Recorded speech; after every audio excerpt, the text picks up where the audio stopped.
5 minutes. I thank the gentleman. You know, America's a compassionate country. We're a good country.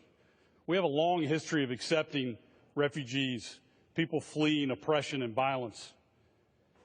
But we also have an obligation to the American people that as we welcome people into this country who are seeking asylum, we owe it to the American people to know who these people are. And when you've got a terrorist group like ISIS, who has said that they will exploit this refugee crisis to infiltrate America. This is an organization that has said their goal is to come to America and kill Americans. I take them at their word.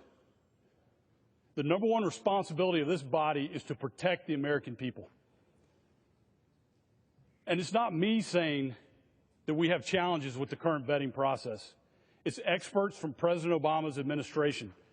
I draw your attention to the first quote here from Jay Johnson.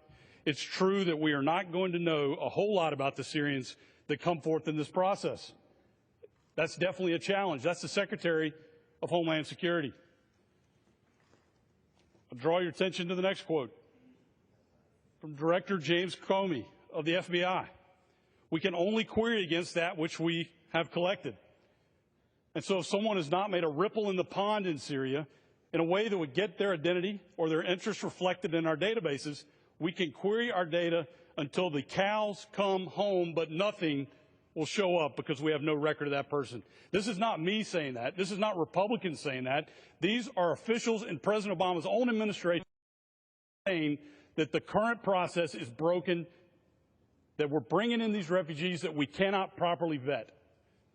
And so our legislation simply says, let's stop this flow unless and until the law enforcement experts that President Obama has appointed, the FBI director, the Secretary of Homeland Security, can vouch for the fact that we have a process in place that they are comfortable with. How radical is that? This is common sense, and that's why polls show that as many as 75% of the American people support this measure. Now, I know the President's issued a veto threat, but I hope that today in this House we can come together, Republicans and Democrats, and respond to the will of the American people, do our primary job to keep them safe, that we can have a bipartisan vote that doesn't say no refugees.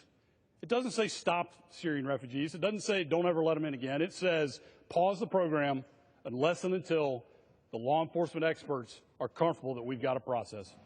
I urge my colleagues on both sides of the aisle to support this legislation. And with that, Mr.